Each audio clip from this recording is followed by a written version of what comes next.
De Chão de Minas, Loures, a Castanheiro do Vento, Vila Nova de Foscoa. Breve balanço de um ciclo de vida em estudos pré-históricos.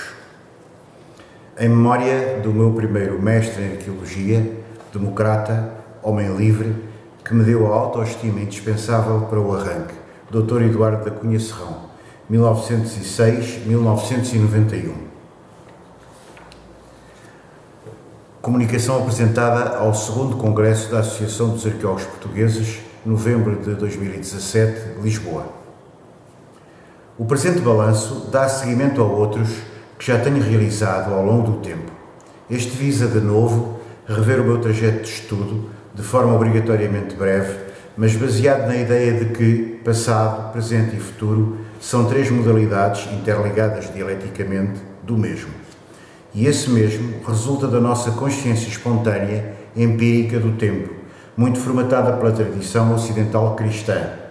É uma representação linear e orientada teleologicamente, uma linha constituída por pontos sucessivos, instantes, que se sucedem uns aos outros, sendo continuamente aspirados para o passado, retrospectiva, ou futuro, prospectiva, o que põe, desde há séculos, a questão do caráter enigmático do presente, uma espécie de eternidade paradoxalmente vazia ou absolutamente efêmera, tempus fugit.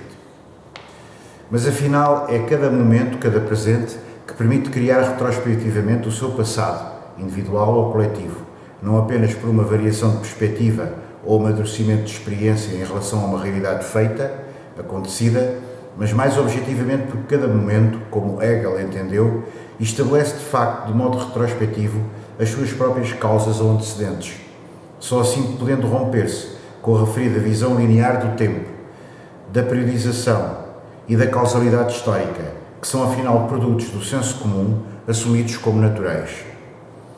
Baseio-me na ideia de que essa concepção tradicional do tempo é o essencial entrave a uma conceptualização nova da arqueologia e a principal responsável por uma narrativa histórica, incluindo a chamada pré-história, basicamente conservadora de um ponto de vista ideológico.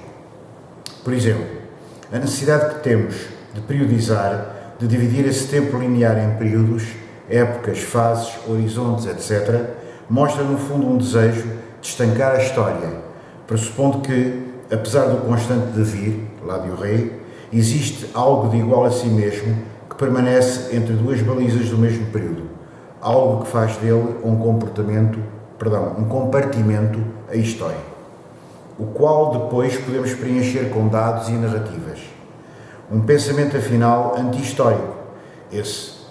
Uma visão do tempo não linear, ainda não seguida neste curto texto, por certo, permitiria reorganizar a narrativa histórica de outros modos, infinitamente mais interessantes, e ultrapassar o velho problema das continuidades, descontinuidades, em história e pré-história, da coexistência de diferentes ritmos de mudança, etc., etc.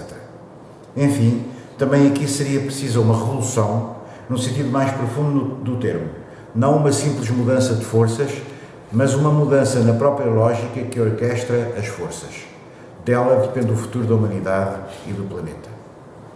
A matriz do meu interesse pela arqueologia está em professores que tive no Liceu Camões em Lisboa e que indicaram leituras muito importantes, como as de Gordon Childe, figura cimeira da primeira metade do século XX e da qual já então havia vários livros traduzidos em português.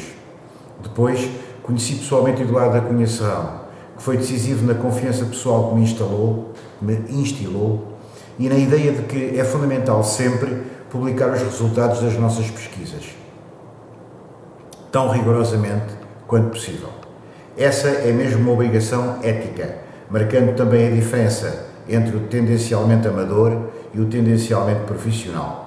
Apesar da profissão de arqueólogo só ter sido criada na segunda metade dos anos 90, aquele que já antes aspirava a ter ou manter uma carreira universitária tinha obrigatoriamente de demonstrar publicamente os seus resultados. No ano letivo de 65-66, entrei como estudante do curso de História na Faculdade de Letras da Universidade de Lisboa. Uma das disciplinas do primeiro ano era a de Pré-História. O respectivo docente pedia aos alunos, como um dos meios de avaliação, que realizassem um trabalho prático de campo em equipa. Juntando-me com mais dois colegas, Vasco Salgado de Oliveira e Luís Simões Gomes, e foi escolhida uma das estações paleolíticas de superfície do manto basáltico da zona circundante de Lisboa, de Chão de Minas, localizada genericamente por vários autores, entre Manjoeira e Pinteus, no conceito de Loures. Deslocámos-nos ali muitas dezenas de vezes, o que permitiu, através de prospecção sistemática da mesma área, em 1966-67, a recolha de numerosos artefactos líticos do Paleolítico Antigo e Médio e a detecção de outros núcleos de materiais de tipologia mais recente em zonas próximas, nomeadamente do Paleolítico Superior e Mesolítico. Abordei isso brevemente na minha tese de licenciatura, apresentada em 1972 à Faculdade de Letras de Lisboa. Mas a referência a Chão de Minas tem, sobretudo hoje, o interesse de chamar a atenção para aquele trabalho de licenciatura, tal que referi agora, ainda muitíssimo embrionário, feito em condições precárias, de estudante da altura, mas no qual se esboçam problemáticas e se lança um discurso que, qualquer que seja o seu mérito, creio que rompe frontalmente com a tradição anterior de estudos paleolíticos, quer os de amadores, quer mesmo os de investigadores, para a época, como Breil, sem dúvida uma das pessoas a quem mais a pré-história dos anos, nos seus começos, deve. Sem dúvida, uma das pessoas a quem mais a pré-história nos seus começos deve. E Zbicevski, que indubitavelmente fez muito trabalho útil em Portugal, era geólogo dos Serviços Geológicos de Portugal. Redigida e apresentada em 72, a tese apoiava-se num trabalho de equipa que vinha sendo feito desde 1969 e que acabou por dar origem a um informal grupo para o estudo do Paleolítico Português, GEP, sediado no Museu Nacional de Arqueologia, graças ao seu diretor, professor Fernando de Almeida. Era na sua modéstia, o primeiro trabalho de fôlego neste âmbito temático, a minha tese de licenciatura, feito fora dos então designados Serviços Geológicos de Portugal e no seio de uma Faculdade de Letras, apresentando problemática interdisciplinar. É impossível resumir aqui as novas questões introduzidas, que de um modo muito geral passavam de um campo de descritivismo amadorístico ou de ciências geológicas para outro de ciências sociais. Esse movimento, creio, foi crucial para abrir o campo a novas ideias e uma pesquisa sustentada que viria a ser realizada em bases muito mais sólidas e até hoje por outros colegas, os quais, entretanto, se especializaram em estudos paleolíticos modernos. Foram esses e outros, por certo, sintomas de uma nova fase da arqueologia portuguesa, que iria ser tendencialmente protagonizada por jovens com formação universitária, sobretudo em História, e que encontraria a sua plena expressão depois do 25 de abril de 74, quando as universidades abriram os seus quadros a uma geração muito mais informada e crítica do que as anteriores. Basicamente, a minha tese era a de que os complexos industriais de seixos afeiçoados do território português podiam pertencer a várias épocas da pré-história, desde um paleolítico muito antigo até fases bem posteriores a esse período, e representavam utensílios frustes que, em alguns casos, podiam ser muito arcaicos e depois teriam convivido, em maior ou menor percentagem, conforme as regiões, com outras manifestações mais clássicas, europeias e não só, pachelense, mestiarense, etc., mas, em certas áreas litorais, a sua concentração, tal como hoje ocorre, claro, poderia dever-se à própria abundância da matéria-prima, seixos rolados, e eventualmente a uma opção mais ou menos consciente, de que, com essa matéria-prima mais difícil de talhar, quartzito, mas pontualmente útil e já naturalmente padronizada em seixos rolados, obter gumes cortantes através de uma cadeia operatória mais simples ou curta do que a dos complexos industriais clássicos. Na altura eram o obovilense, o achelense e por aí fora. Também estava muito influenciado pela análise descritiva dos materiais e pela sua possível futura descrição formalizada e tratamento em computador. No fundo, andava atrás desta ilusão.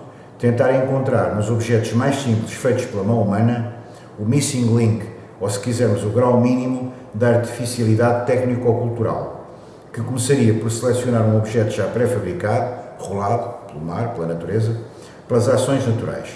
Estava aqui subjacente a velha questão da interface natureza-cultura em suma.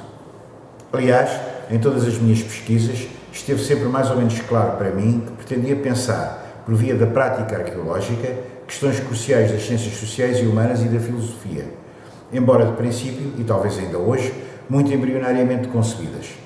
Essas questões eram debatidas frequentemente nos grupos de estudantes a que pertencia. Foi-me, porém, sempre difícil conjugar vários planos como o da aprendizagem dos estudos históricos e das ciências sociais em geral, as grandes problemáticas realmente motivantes, como com o da arqueologia pré-histórica, com a sua específica metodologia e interdisciplinaridade e com todo o seu peso em termos de investimento, físico até. Era necessário, inclusive, uma preparação técnica para poder descrever os sítios, as jazidas, como se chamava, e os materiais que nelas se encontravam. Os trabalhos de campo, tarefa dura e ao mesmo tempo requerendo grande rigor e atenção, consomem muito tempo, que assim é roubado à reflexão sobre as questões de fundo, que foram de facto sempre o meu objetivo, até pela geração a que pertenço, anos 60 do século XX. Termino aqui a primeira parte deste vídeo.